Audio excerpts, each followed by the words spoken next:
Naranasan mo na ba na kahit wala kang ginagawang masama, may mga tao pa ring parang hindi masaya sa'yo?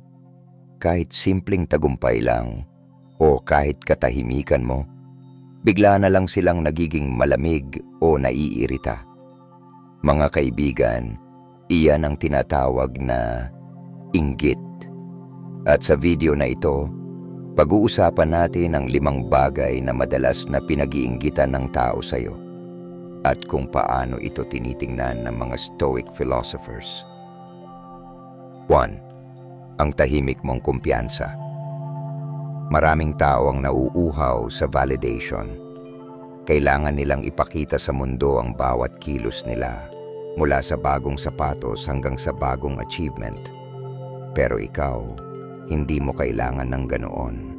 Yung kumpiyansa mo, hindi nakabase sa palakpak ng iba. Ito'y nakaugat sa disiplina, sa pagsisikap, at higit sa lahat, sa malalim mong pag-unawa sa sarili. At dito pumapasok ang Stoicism. Sabi ni Epictetus, "He who laughs at himself never runs out of things to laugh at."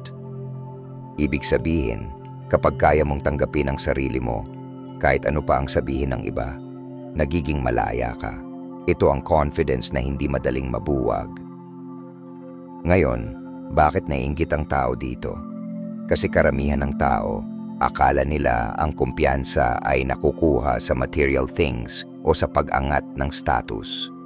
Pero nakikita nila sa'yo na kahit wala kang ipinagyayabang, ang lakas ng presensya mo. Ang tahimik na confidence ay parang apoy na hindi kailangang hipan para lumaki. At iyon ang bagay na hindi nila kayang kopyahin. 2. Ang disiplina mo sa sarili. Sa mundo ngayon, normal na ang instant gratification, food delivery, one-click purchases, binge-watching, social media likes. Lahat instant. Kaya kapag may tao na marunong maghintay, marunong magtiis, at marunong magsabi ng hindi, naiinggit ang iba. Sabi ni Seneca, "No man is free who is not a master of himself." Kung kaya mong magpigil sa sarili, ibig sabihin, may kontrol ka sa buhay mo. At ang kontrol na iyon mismo ang kulang sa karamihan. Halimbawa, ikaw, kaya mong tumanggi sa bisyo. Hindi mo kailangan ng alak para sumaya. Hindi mo kailangan ng sobrang paggastos para maramdaman ang halaga mo. At hindi mo kailangan ng validation mula sa iba para maging masaya. Para sa mga taong alipin ng bisyo at tukso, masakit makita yon. Kasi tuwing nakikita ka nilang matatag, naaalala nila ang kahinaan nila. At dahil hindi nila kayang baguhin ang sarili, mas madali para sa kanila na mainggit kaysa magsikap. Ang disiplina ay parang espada. Hindi ito nakikita agad, pero ramdam ng iba ang lakas nito. 3. Ang kalayaan mong mamuhay ayon sa gusto mo. Karamihan ng tao ay nakakulong, hindi sa selda, kundi sa opinyon ng lipunan. May trabaho sila na ayaw nila, pero hindi sila makaalis. May relasyon sila na hindi na masaya, pero nananatili dahil baka ano ang sabihin ng iba. Pero ikaw, kahit hindi madali, pinipili mong mamuhay ayon sa prinsipyo mo. Kahit simple lang, kahit hindi ka palaging naiintindihan, pinaninindigan mo ang sarili mo. Sabi ni Marcus Aurelius, "The happiness of your life depends upon the quality of your thoughts." Kung masaya ka sa paraan ng pamumuhay mo, iyon ang tunay na tagumpay. At bakit ito naiinggit ng tao? Kasi nakikita nila na meron kang kalayaang wala sila. Hindi mo hinahayaan na diktahan ka ng expectations ng iba.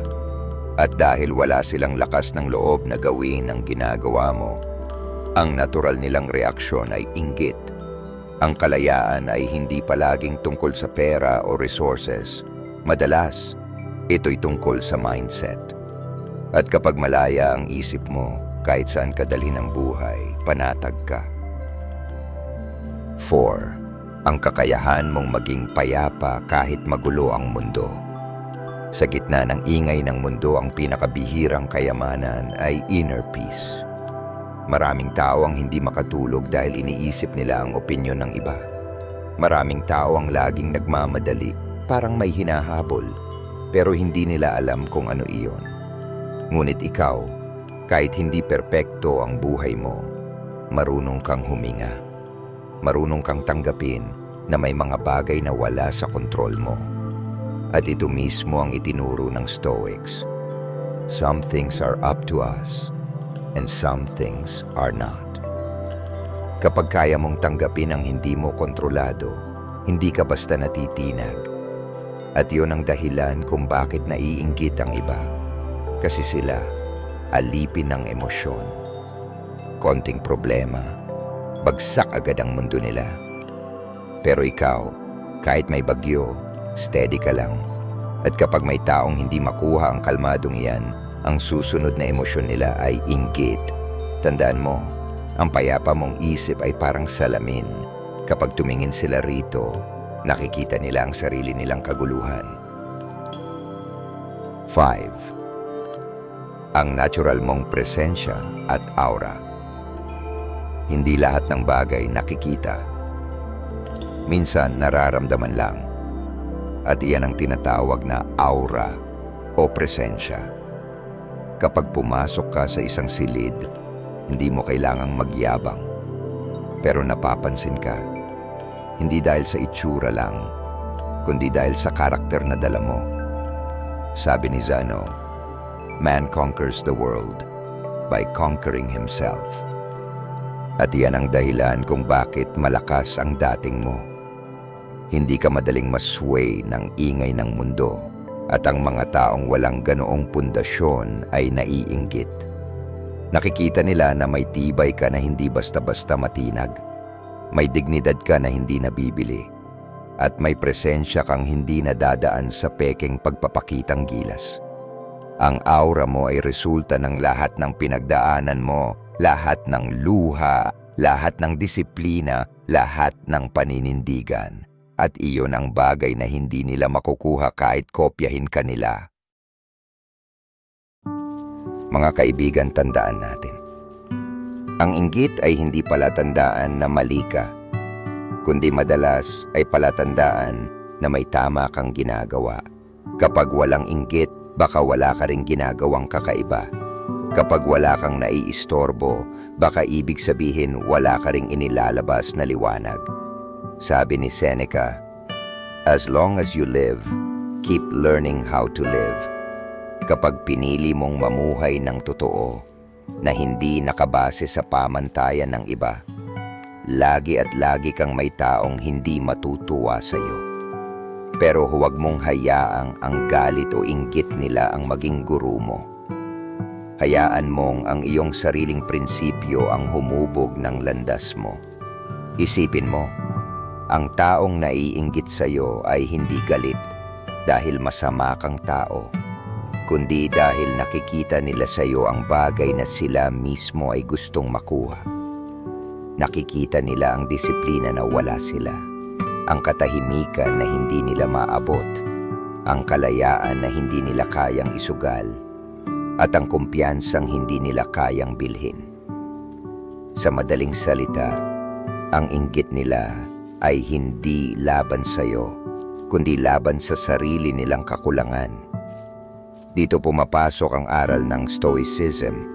Huwag mong kontrolin ang hindi mo kontrolado. Hindi mo kontrolado ang iniisip nila. Hindi mo kontrolado ang paninira nila. Pero kontrolado mo kung paano ka magre-react. Pwede mong piliin na gumanti, pero matatali ka lang sa parehong enerhiya. Pwede mong piliin na magpaliwanag, pero hindi lahat ng tao ay handang makinig. Kaya pinakamabuting gawin ay ang magpatuloy, tahimik, matatag, at buo ang loob. At sa huli, ito ang pinakamahalaga. Kung naiinggit sila, ibig sabihin may halaga ang ginagawa mo.